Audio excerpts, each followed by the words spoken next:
LegalizeFreedom.com. Why are we here? Where do we come from? Where are we going? From the nature of reality to the future of humanity.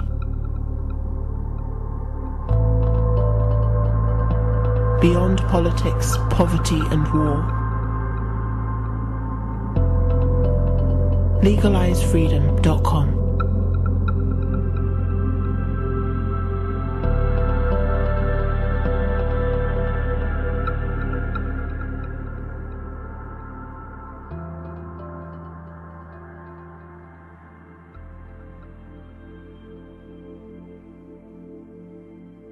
Greetings and welcome once again to LegalizeFreedom.com.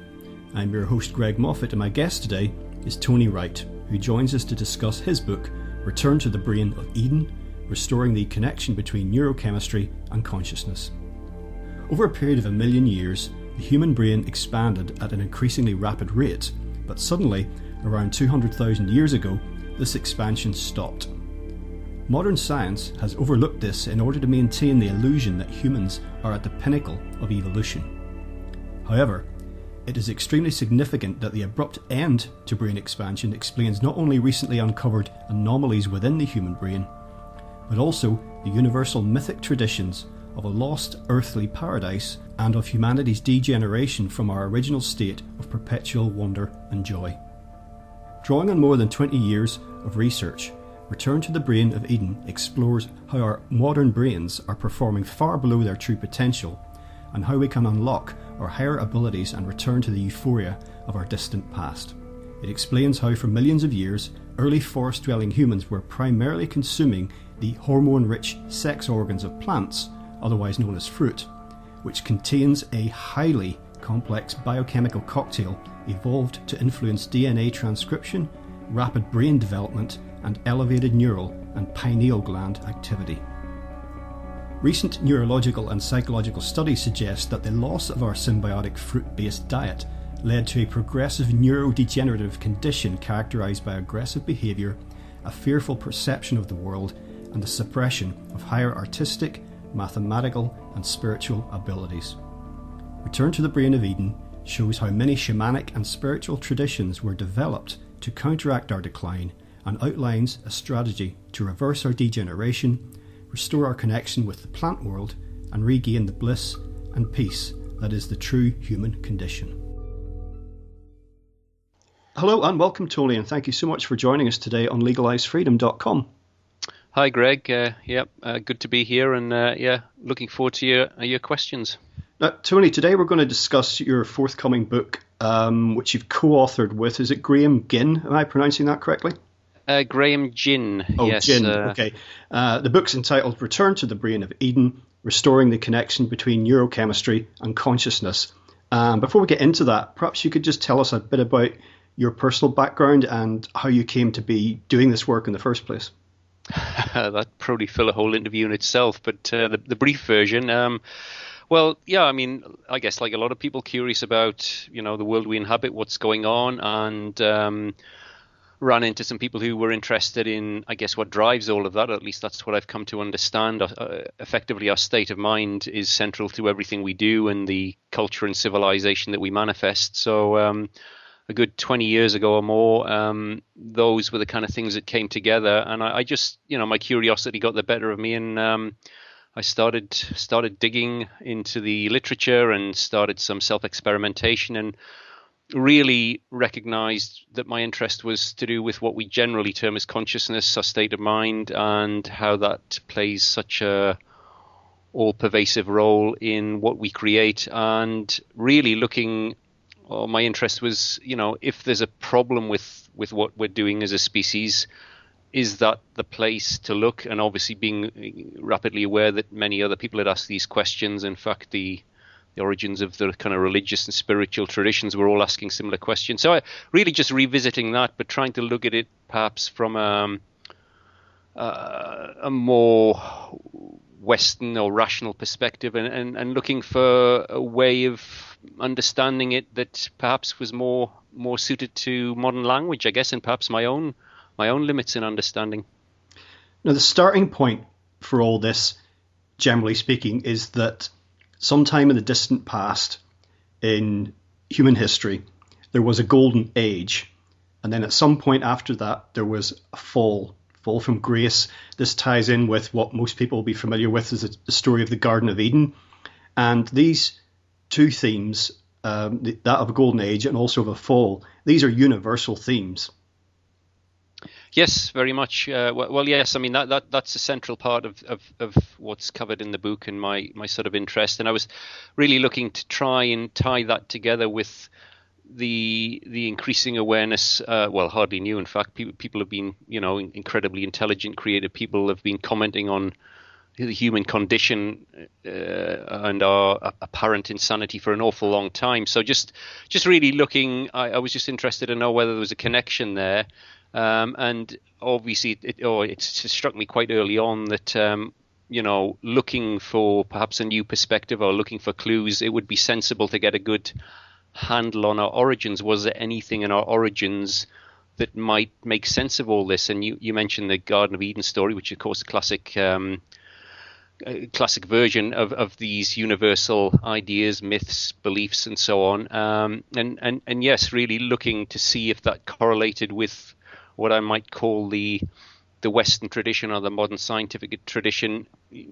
Was there a twin track here? Were these stories telling us something similar, and could that be useful in unraveling what I felt was, if not a mystery to our ancestors, certainly a mystery to us now, where the general view seems to be that we're progressing and advancing, of course not with everybody, and that our technology is somehow going to save us from the mess we're making, and just looking really to, I guess, put the pieces together in a different way, create a new context. So yes, that was a big part of it. Origins, the ancient traditions, the ancient mythology, and looking for correlations with modern science and again, investigations into our origins. So that was a very big chunk of it. Well, one of the issues in all this is the tale of human evolution, because we have lots of people have got different ideas about this. Of course, we know the whole evolution versus creationism debate. But if we take the mainline modern Western scientific view of evolution, that's quite set now, quite established since the days of Darwin. And even though there's challenges to this coming from all sorts of angles, it's still the mainstream view. And if that is accepted as such, it becomes difficult to do the sort of analysis that you're doing, because you have to kind of start to rewrite that story. Yeah, I mean, it is difficult to, I think, challenge existing ideas. There's obviously plenty of people aware of that and plenty of books written about it. But I'd like to think, and time will tell, that I'm not so much challenging. Well, the way I tend to frame it is, I think the data, the information, the sort of research that's been done is excellent. I'm really challenging the interpretation and how the pieces are fitted together. And in tandem with that, and particularly when we get to the outcome of this, and the outcome being that I think the development of our neural system, the development of our brain has been compromised in such a way that we actually find it difficult to see that anymore. Weaving that into the mix as well. So actually questioning the equipment that we use to analyze ourselves. We're doing all this science, asking all sorts of questions, coming up with answers, presuming generally that the equipment we use to do that we're all obliged to use, and we know it's, the evidence that our neural system, our brain is central in this is extremely compelling. We tend to presume that works okay, and then we ask questions: how does it work? Where does it come from? And all the other stuff. So really, I've just been trying to reframe the material rather than challenge the data. I think particularly the data on our origins being forest-dwelling, arboreal, and then all the associated information with that, the sort of the botany and the pharmacology of the tropical forest, all this stuff. I think the data is excellent. All I'm really saying is, look, can we rearrange this, and does it produce a more coherent result? Does it make more sense of our origins? And also, when you talk about the sort of, perhaps let's frame it diplomatically, the debate between the creation stories and the Western science traditions, are they perhaps drawing on the same kind of experiences, but is it back to an interpretation problem, bearing in mind that, as I say, we're all stuck with using this equipment. If it works, if we're able to analyze the information, come up with appropriate conclusions, fine. If there's a glitch there, if there's a problem in the very equipment we're using, that needs to be looked at, even if it's just to dismiss that, even if it's to give ourselves a clean bill of health and we move on. I'm just saying, look, we've never really checked this out. Certainly Western science has never asked serious questions about the functionality of our neural system, our very ability to do science, our very ability to come up with coherent solutions. So kind of throwing those things into the mix, but not necessarily challenging the data. And as I say, I draw a lot on the data. I think the data generally is excellent. It's the interpretation and the equipment we use for the interpretation is, it's a kind of tight loop. It's an interesting loop. I think it's necessary to look at the equipment as well as the data before we jump to conclusions. In terms of the brain, human brain, what appears to have happened, you assert, is that there's basically been a deintegration of the left and right hemispheres. And most people will be familiar with, left brain, right brain thinking and behavior, and some people lean more in one direction than the other. But essentially what's happened is that the left half of the brain has now become dominant, and that's manifests itself in what we see in human society globally.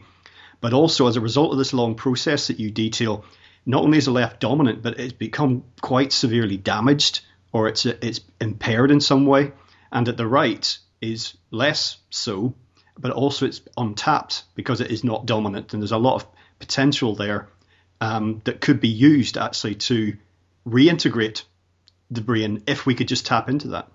Yes, I mean, I certainly draw on those classic left-right traditions and an awful lot of data that's been generated, particularly in the last 40, 50 years and so on. It's come in for quite a lot of scrutiny, and there's some dismissal of the very simplistic interpretations. And yet behind that, there's still some excellent data that highlights what's often portrayed as specialized function between the hemispheres. And certainly the dominance of speech and conceptual thinking and our general sense of being seems to be very much, currently at least, the domain of the left hemisphere. It could be argued that a lot of our emotional capacity and other abilities, you might call them right hemisphere dominant. In other words, that's where we draw on to experience those things. But generally, yes, in essence, I think that would be accurate. And what I'm proposing, not just based on the left-right literature, well, I certainly draw on it, but I'm really looking at this wider context, the origins of the biochemistry and the development of our brain and so on, that rather than saying the left hemisphere is damaged, although I do at times kind of state it like that, it's more really that our neural system as a whole has degenerated, or probably more accurately, I'd say revert to a more primitive type. And simply that one side, because they were always slightly different archaically in the distant past, they've reacted or responded to this changing environment, which we'll get into, I guess, in a bit, differently or asymmetrically. One side is become more primitive more quickly than the other side. It just happens to be the left hemisphere. And because it's in time, again, for reasons that we can hopefully get to, become perceptually dominant, at least, as I say, our day-to-day sense of self is more dominated by the left hemisphere than the right. Yes, there is some variation, but generally, if you're using speech the way I am now, you're left hemisphere dominant, and there aren't really any exceptions to that. I mean, again, in the sort of more general interpretation of this, people talk about being more right hemisphere and so on. Actually, I don't think that really exists, perhaps very exceptionally. It's just degrees of left hemisphere dominance. And if that is the case, if there's the remotest possibility that rather than specialized adaptation, as is generally portrayed, if in fact we're subject to a neural system that has been degenerating and the side that's in the worst shape has taken charge, we really need to check that out. It should be easy to check out. I mean, it's a pretty extreme claim, a pretty grand claim, and it should be quite easy to look at the data and go, no, it's absolutely crazy idea. Our neural system works. So yeah, absolutely. That's what I'm proposing, is the kind of conundrum in this whole our ability to even ask questions, to come up with interpretations of data. Is our neural system working? Well, I'm proposing one half of our neural system has reverted. It's much more primitive in its functionality and its ability to perceive reality, its cognitive function.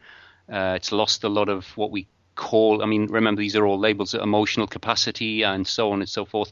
And yet that's what's running the show. If that is the case, then everything is up for questioning. If it's not the case, if our left hemisphere is highly specialized, highly adapted, absolutely fine. I just want to bring this to the table and say, look, we're using our left hemisphere to ask these questions, assess the data, and a bit like as if humanity were a singular patient, a singular person. If there was the remotest possibility that myself or yourself or anybody else had a form of dementia or any other kind of mental ill health, self-assessment immediately is suspect. So giving ourselves a clean bill of health because we think everything's okay isn't going to wash. We've got to look at the relatively objective data. And that's all I'm trying to do is like, well, let's look at this data. Let's not presume we're functional. Is there a possibility our neural system's in trouble, particularly the left side of our brain? If that were the case, there'd be a massive evidence. And if it's not, there'd be little or no evidence. That's the kind of question I'm trying to draw attention to. This might be a right-brained way of thinking about this, but for me personally, for all my life, from the age when I could actually think about what was the world around me and what was happening, there's been no question that there is some kind of problem with our way of thinking, our interpretation of reality. Because I see people, world leaders, military people, corporate CEOs, occasionally would meet people like that.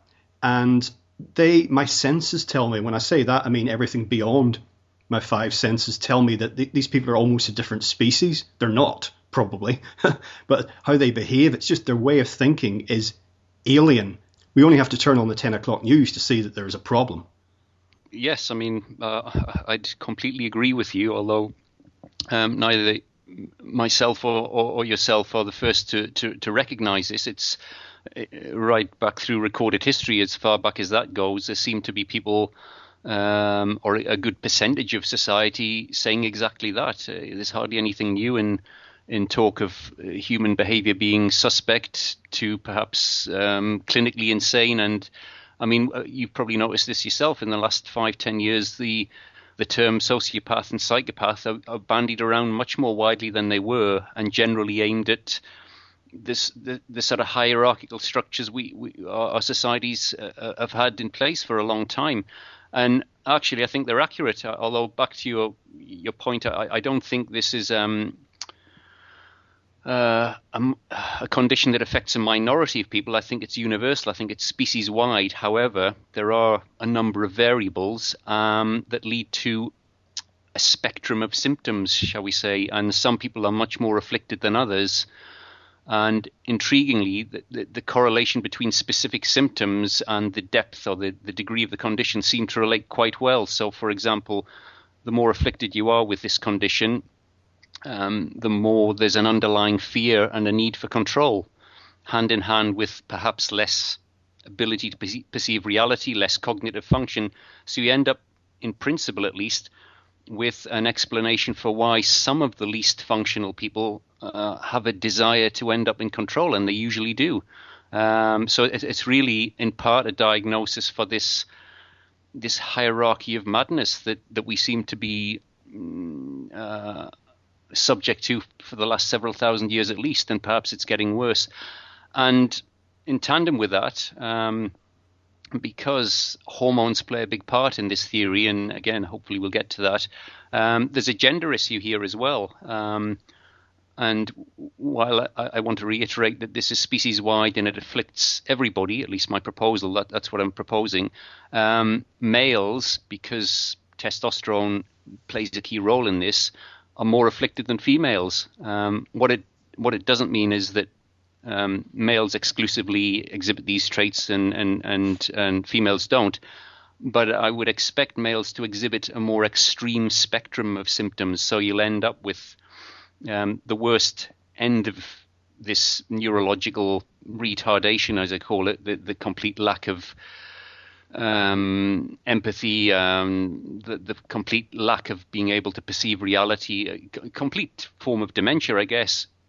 Males tend to exhibit that in its most extreme form, hand in hand with this underlying fear that, of course, is a classic symptom of mental ill health. So a great deal of fear, often great efforts to hide it subjectively and from everybody else, driving this need to be in control.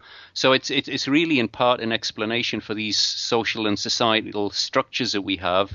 But rather than saying that they're the product of some kind of specialist adaptation, it's actually a symptom of neural damage, neural retardation. Quite challenging stuff, but actually, and again going back to what you said, it immediately resonates with a lot of people. Big percentage of people are already aware there's a serious problem with this structure we have. And yes, we tend to get angry and blame people. But really, if this is just a neurological condition that we're all subject to, but some worse than others, then we can start looking at perhaps what is the cause of this and how do we treat it and take the blame away.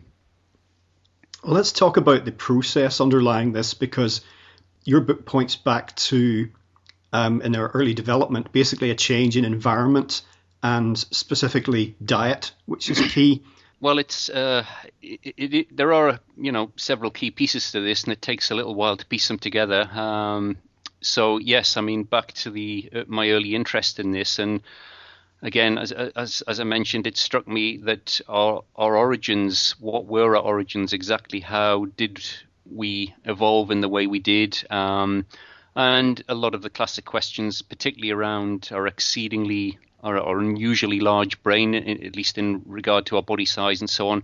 And of course, a lot of orthodox interest in that, a lot of orthodox data, but also these ancient traditions that seem to talk about our origins having something to do with the forests. We were naked, so it must have been warm. And some traditions are even quite explicit in the talk of fruit and trees playing a role in this. I guess the Genesis story being the best example of that, but not the only example.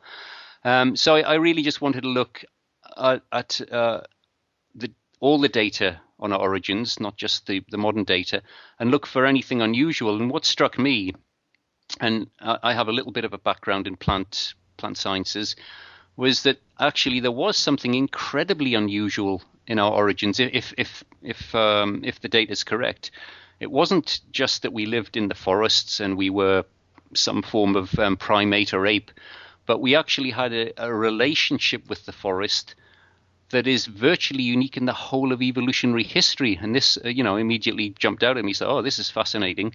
And it was, in fact, the relationship we had with the flowering plants, the trees in the forest, as seed disseminators. And this is generally classed as a symbiotic relationship. Symbiotic relationships are very common, and they're receiving more attention as time goes by. We've been so focused on competition and survival of the fittest and all this kind of stuff, but actually symbiotic relationships are incredibly prevalent and important in evolutionary history. And what struck me about this particular relationship was that humans and our distant ancestors and their relatives generally were forming relationships with the flowering plants in an extremely unique way, and in particular with the sex organs of the plants. Okay, I'm going to say that again, the sex organs of the plants. We formed this relationship with the sex organs of the plant. We were ingesting the sex organs of the plants and disseminating the plant seeds. Now, today we call it fruit, and we kind of think, okay, it's something to do with diet, it's something we can eat. But actually, fruit is the swollen sex organ of a whole other kingdom. So you think about that for a minute, and it is worth just pondering on it for a while, forming this relationship with the sex organs of a whole other kingdom, ingesting them on a daily basis over evolutionary time scales. And of course, the sex organs of any species, plants included, are pretty bizarre. They're full of all sorts of complex chemical compounds and hormonally active chemicals. And this is where we're moving towards what I consider to be the unique element of this. So we were ingesting material that was rich in hormonally active compounds, day in, day out, 24/7 for millions of years. And of course, the only place you can have a relationship like this that's going to have a significant evolutionary impact is where? Well, not just the tropical forest, but actually the non-seasonal tropical forest. That's the only place you can get fruit 24/7 for incredibly long periods. So that jumped out as an incredibly unique factor. And of course, it's well accepted. Nobody would really argue with that, as far as I'm aware. I just think the importance had been overlooked. Again, because we grow up, you mentioned the word diet, we kind of have this idea of food and diet being somehow separate. We need it to fuel ourselves and so on. But in this particular case, we formed a relationship with something that was so rich in biochemistry of an unusual nature that it had the capacity to affect our own hormone regime, the way our own hormones work. And we'll get, I guess, to the next bit, but that is important in terms of how our DNA is read and how that affects our development, and particularly things like the development of our brain, the function of our brain. But it was this, anyway, back to the key point, it was back to this symbiotic relationship with the flowering plants, and specifically this relationship with their sex organs. So I know I've said that several times, but it really needs emphasizing. Well, there's a lot of talk these days in particular about paleo diet, and whether you subscribe to that as being, authentic or, good for us as human beings. It's clear that a lot of what we're eating, I'm not just talking about, modern junk food, but a lot of what we've been eating for the past several thousand years has certainly been quite different to what we did for the huge span of time, as far as we can tell, prior to that. Yes. Well, that is very key. And again, a lot of points to address in that potentially. But certainly for the biggest part of our evolution, again, forest dwelling, this relationship going on with the sex organs of plants, and this quite unusual emergence of very, very large neural systems, very, very large brains, particularly an expansion of the neocortex, and what appears to be hand in hand with this, an extending juvenile window, a longer period before reaching sexual maturity, the kind of period you need to build a big brain like this. And that seems to be the biggest chunk of our evolutionary history. Now, when we get to what happened next, the kind of standard idea is we couldn't wait to get out of the forest and get into all these relatively hostile environments, and for various reasons, whether it was the need for intelligence or hunting meat on the savannas, or lots of competing theories. But there's a presumption that whenever we find evidence of humans or our ancestors living outside the forest, that's representative of any given lineage, like the whole collection of whatever species it was. Again, we're working with arbitrary terminology here, but nevertheless, we'll stick with that. So a particular lineage all decided one day to leave the forest and go hunting on the savannah. Of course, I'm simplifying that greatly. What's never really questioned is evidence of human ancestors living outside the forest. Was that wholly representative, or were these just refugees that found themselves outside the forest for whatever reason, and because they already had a relatively large and intelligent brain, they could survive for at least a period? That's something that I don't think's been addressed. And when you factor that in, it opens up the door to at least the possibility. And remember, this is a theory that certainly needs more scrutiny, needs more testing, but it opens up the door to the possibility that our ancestral lineages stayed in the forest much longer than we currently think. Yes, there were refugees. Yes, there were people ending up outside the forest, surviving, speciating, and doing reasonably well from a classic Darwinian perspective. But was this symbiotic relationship, if it was absolutely essential for the expansion of our brain and a kind of new kind of brain with different functions, was that still in place? Well, absolutely not. You end up in environments where you have to eat what are kind of called fallback foods, or you end up developing completely new approaches, hunting, the invention of fire, all these kind of things that we've been told were important in our evolution. Well, were these just survival strategies, and did they support the expansion and development of this incredibly unique piece of equipment between our ears? And remember, large brains for a large animal like herself, virtually absent in the whole of the fossil record. So again, I'm saying there was something unique going on. We know many, many species live in all these relatively hostile environments, and generally they don't produce phenomenally large and incredibly intelligent neural systems. And yet the forest, and forgive the pun, but it's like they grow on trees, reasonably common, particularly in the primate lineage. And the common factor there seems to be this relationship with fruit. And yet it's had very little attention, even though fruit, as I say, well, it's not fruit, it's this hormonally active sex organ of another species.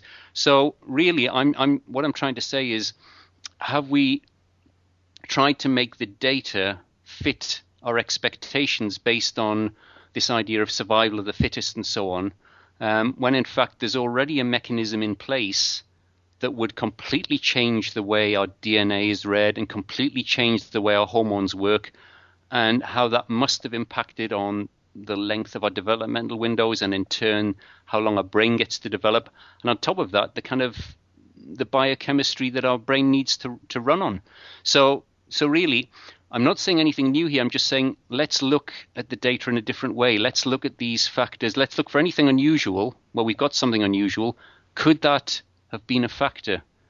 And so far, the reaction is very promising. A lot of people are sort of saying, well, yeah, we know about this, and yet we've never really put these pieces together in this way.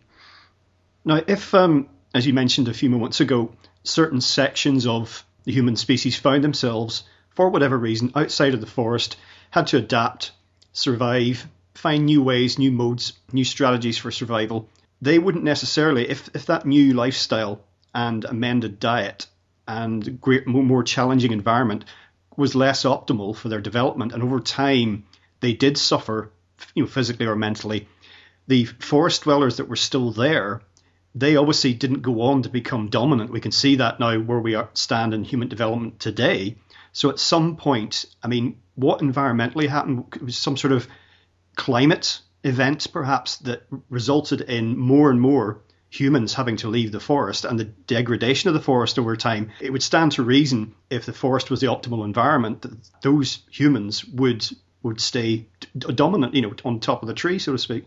Yes, and that's a really good point. Well, what I'd say is that just for the moment, accepting the possibility that this symbiotic relationship, the non-seasonal tropical forests, were the catalyst for these very unusual traits, this expanding large brain with these very unusual characteristics, profound sort of levels of cognitive function, highly intelligent, different abilities, self-awareness, empathy, all this kind of stuff.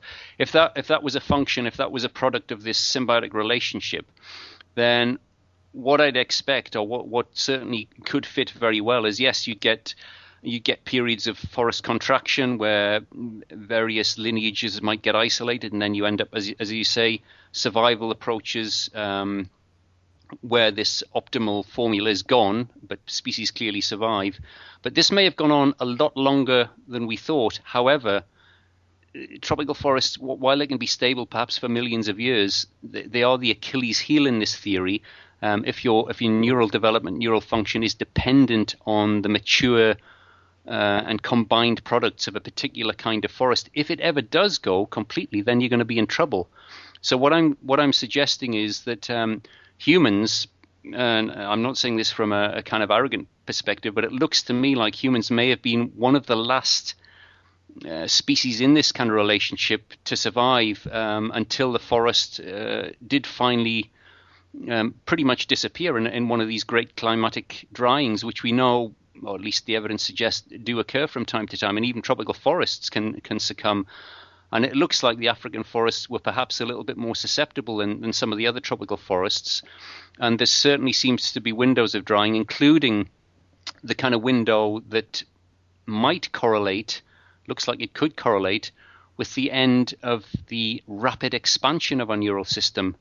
And there's a lot of interest and still a lot of debate on why our neural system, why our brain expanded, not only to the size it did, but the speed it expanded, and the fact the expansion was accelerating over the last couple of million years. It was on an accelerating curve, and it's very expensive to build, very expensive to run, and clearly many species, well, the vast majority of species, have never required a very large brain to survive. It's not necessarily, or probably not, about survival at all. So you've got this kind of weird curve going on, this accelerating expansion, and then it stalls. And that to me is equally interesting. And in fact, if anything, it's been shrinking ever since for approximately 200,000 years, give or take. I mean, we're still relying on fossil evidence. More fossils may emerge, but let's say approximately 200,000 years was the end of this rapid expansion phase. So I was looking at that as a smoking gun. It's like, well, what could correlate with that? Was there a drying round about that time? And it looks like it does fit. It looks like there could have been a final and significant drying, And any of the species still locked into this symbiotic relationship, that would be the last time that would have been adding to this kind of expansion formula. And I suspect, as I say, humans may have been one of the last and perhaps the only species that was still locked into that. Non-seasonal tropical forests. Remember, we've got some unusual traits. We're naked. You take your clothes off and you're a tropical animal if you go outside anywhere other than the tropics. The temperature range of sort of 25 to 35 is perfect for us, and we're very inefficient in our water use. We sweat a lot. We're clearly not savanna adapted in the way some people think. But put us in the tropical forests where the fruit falls off the trees and there's no big predators, ideal, absolutely ideal. However, if that forest goes and again, back to the idea of symbiosis, symbiotic relationships effectively mean not a human and a plant. You're looking at a co-joined organism, effectively. So it's like a part of our organism disappears, in fact, producing all the hormones necessary for our brain development and function and all the biochemistry. If that goes, then of course our neural system is going to stop expanding, and it's going to work radically differently. We're losing the most complex molecular environment that we currently know of, which is the tropical forests. Well, the tropical trees are pumping all this chemical know-how into their own sex organs for the development of their own subsequent generations, and also to attract seed disseminators, forming these symbiotic relationships. So all this know-how going into these packages of highly edible treats, it is the classic free lunch, which you tend not to get in nature. But this is like, the trees their sex organs were expanding. They were competing with each other for business, basically trying to tempt various species in order to disseminate seeds. Once that incredibly complex formula goes, no way can a system as complex as our neural system work the same. Now, did it work differently and was it fine? Did we adapt? Or have we in fact lost the essential biochemistry and developmental environment needed for it to develop and work at all? There's been some writing, highly entertaining and interesting, if not probably accurate, about our hairlessness, the size of our skulls and in relation to size of female pelvis, the fact that we seem to be ill-adapted in so many ways for living on this planet, that basically we're not from this planet. That's one of the popular theories. But I suppose looking at it with your data in mind, it's a case of we're ill-adapted for life, the environment on this planet as it is right now. And of course, if you then factor in impaired cognitive function, well, that also changes everything in terms of how we relate to the environment, how we think about things. Well, yes, and I highlight cognitive function simply because it's quite an emotive area, but I'd say it's actually beyond that. Even how we define important cognitive function, or how we define advanced behavior, and so on.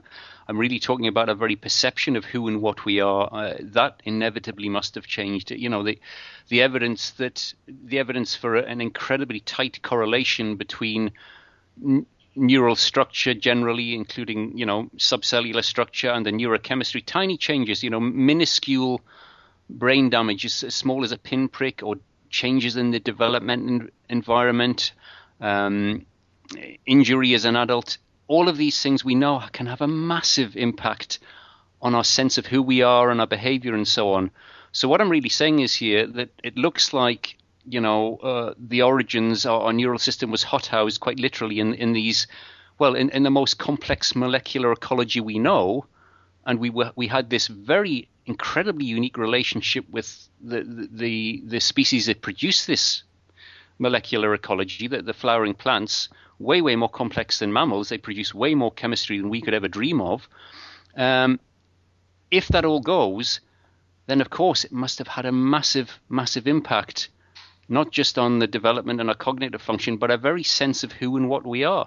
And that's where I think it's also incredibly fascinating that prior to the advent of what we tend to kind of talk about as modern Western science, which I think has obviously come up with fantastic data, but prior to that, our kind of only natural history, our source of where we came from, were these traditions. And aside from alluding to possible tropical origins, as I've already covered, the sort of being naked, eating fruit, it fits quite well. In addition to that, they all seem to talk about some kind of degeneration, the fall of grace you talked about, and they come up with what we call techniques and practices, often shrouded in all sorts of mysterious language, and we've come to a point where it's even difficult to even challenge these ideas or talk about them in a more literal way. But what I'm interested in is, can some of these traditions shed light on where we are now? And if you strip away the belief and dogma, were these approaches, were these techniques and practices, were they really treatments for what we call a neurological condition in today's language? Particularly as they seem to fall into three general camps. They talk about they certainly talk about natural diet, and one of the things I'm trying to do currently is change our perception of diet, and it's really basic engineering. It's the design, construction, and fueling of the most advanced piece of kit we know. On a scale of complexity, well, we barely begun to comprehend how complex our neural system is.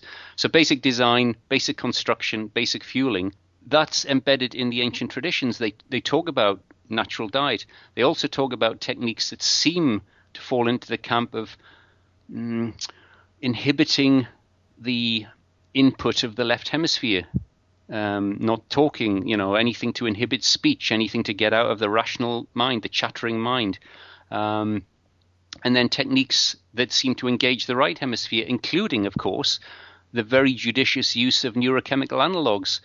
And all these things are seen separately now. I think it's a kind of function of the fact that we're now forced to use our left hemisphere to try and figure out who we are and what's gone wrong. So that's where I say there's a weird loop in this. But it's hardly surprising that if our neural system evolved as a symbiotic organ, it's effectively a plant-animal hybrid in the most complex molecular environment we know, and the data is very good on that. And then you strip all that away, and by definition, at some level, it's going to be chronically neurochemically deficient. It cannot possibly work. It's a bit like taking the fuel out of a spaceship and putting in some coal or something and say, yeah, it's going to work the same because it's fuel. No, it highly specialized fuel it needs to run on.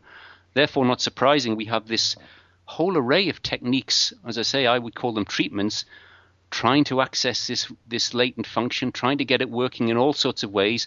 And of course, when people do get glimpses, they don't talk about, oh yeah, that was a little bit better. They talk about, well, they're often dumbfounded, but they talk about superlatives, phenomenally beyond belief better.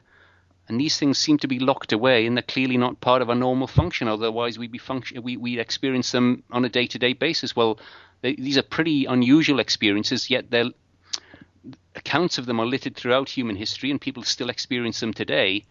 And they seem to generally correlate with something that takes us out of our normal, rational state of mind. And yet that's the kind of state of mind that's seen as most specialized and most advanced by some people, at least. Now, do we have it back to front? Is it the rational mind giving itself a clean bill of health and saying, yes, I'm highly specialized, highly adapted, and that other state of mind is something primitive or we don't understand? Do we have it back to front? On that bigger point, I think you're absolutely right that we do. But the fragmented thinking that you were mentioning, I think that is a symptom of what you're talking about, and also a source of tremendous problems. We see it in the classical divide, for example, between science and spirituality. Things that were at one time not separate, but now very much so. And I think that's gradually changing, but there could be other reasons for that. And I think we look at things in this compartmentalized way, whereas holistic thinking, perhaps how we would have thought about things in the past, gives us a much clearer picture of how things are. And I think we can see it, the source of a lot of our problems globally, due to short-term thinking, but also, as I say, fragmented thinking. It's almost like our brains are the disk drive on our computer. Every now and again you need to do a defrag to get it back up to full operating speed. Well, yes. In fact, I'd say it's a lot worse than that. And we've a lot of us have grown up with the term reductionism, reductionist thinking, and how that in itself is some kind of specialized function. And it's easy to forget, of course, these are all arbitrary terms, and all the disciplines that Western science is made up of, again, they're all invented terms. There isn't any such thing, really. There's a singular existence, and I don't mean that in a kind of spiritual sense. I'm talking about that in basic ecology or basic cosmology. There is no real separation, and of course, people have been talking about this forever, and it's also accepted in certain quarters of scientific thinking. But nevertheless, we have this reductionist approach, and it's seen as somehow to be a valuable tool. And yes, then there's some kind of allusion to the fact that we don't think holistically enough. However, if you ask some simple questions, is it possible that reductionist thinking is a symptom of neurological dysfunction? Then it puts a wholly different spin on it. It's not that we need to break these things up to understand them. It's because our rational left hemisphere is just too damn stupid to see the whole picture. It hasn't the capacity anymore, and that's actually in the data. It basically, the left hemisphere is unable to do context, is unable to do holistic thinking. Now, is that a specialized trait, or is that a symptom of its dysfunction? That's, again, one of the questions I want to bring to the table in a more clear way with this wider context. This loss of this phenomenally complex neurochemistry, the loss of all these elements that must have affected the development of a brain, etc., etc. Put them all on the table, shuffle them around a bit, and then start to ask different questions. So, yeah, is reductionist thinking a symptom of neurological dysfunction?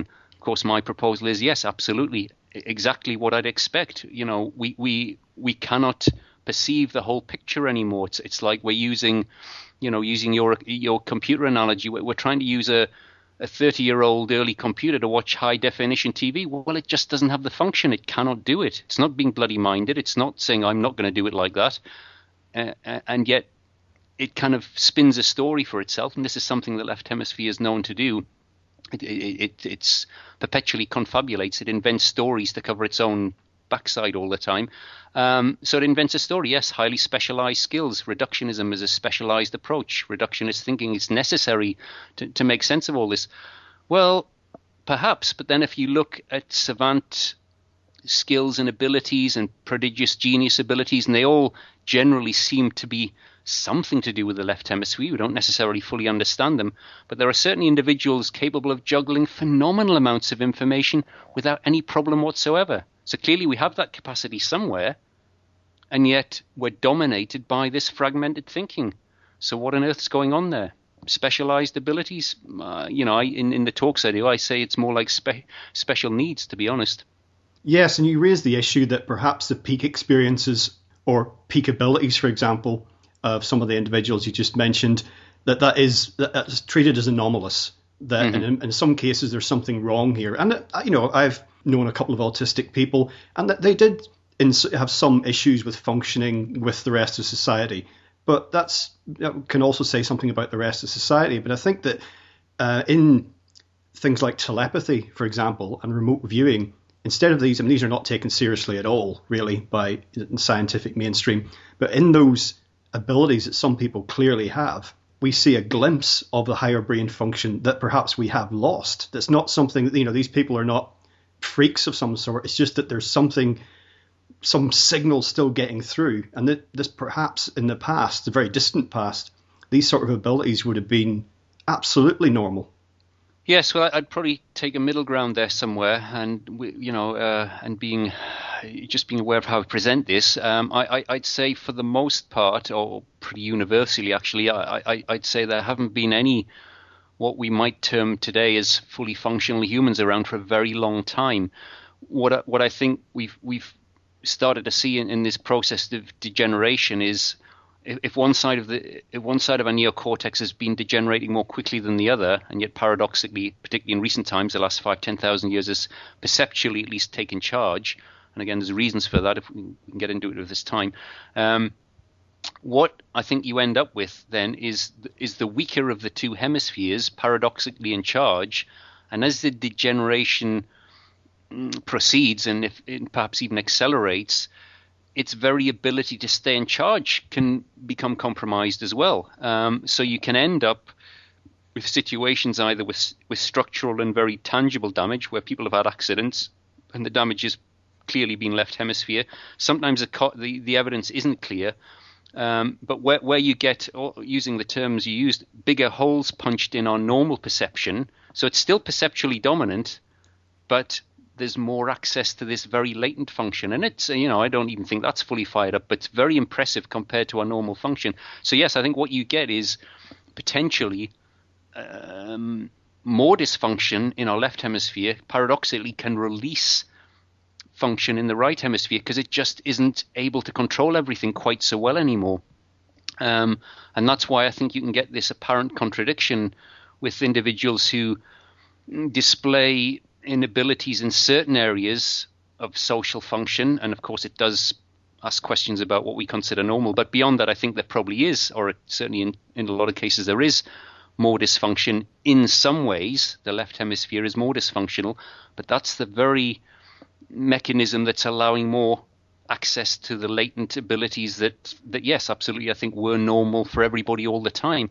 But I certainly don't think they represent full function. I think they're just glimpses. They just give us a hint of what's gone missing. It's a challenging idea, but I suspect a lot of what we consider to be normal is absolutely near the bottom of total dysfunction. And then these glimpses, they're some of the savant and genius abilities, they're not twice as good, they're not 5 times as good. People used to talk about compensation and so on. They're off the scale better, absolutely off the scale better. Now, if that's only partial glimpses and partial function, and remember, very few of these individuals have all this missing biochemistry there, so it's unlikely that it's going to be full function. To me, it's an exciting possibility that, well, perhaps these ancient traditions were more accurate than we care to imagine. They don't talk about a few people becoming dysfunctional and aggressive. It's generally implied that it's species-wide, and it's been a very long period of degeneration or step after step of degeneration. So it's not a minor condition. It's a very, very severe condition. I would suggest it's severe as taking our normal reference points, and I know they're pretty suspect when you look again at the hierarchy of social structures, but nevertheless, let's take our normal function. Then we look at someone who's got a pretty serious form of dementia. I think that's at least the difference between where we are now and where our ancestors were. It's quite harsh, but that's what I'm putting on the table. That concludes part 1 of this interview. Be sure to tune in next time for part 2. If you enjoyed the show, please check out the website. That's legalizefreedom.com, legalize-freedom.com, where you'll find an archive of programmes offering alternative views on a wide range of topics, including world affairs, politics and economics, science and technology, religion and spirituality, conspiracy, and alternative history. You can also browse and buy a range of books and DVDs from our guests, and if you're feeling generous, make a donation to help keep the site up and running. Until next time, I'm Greg Moffitt, and you've been listening to legalizefreedom.com.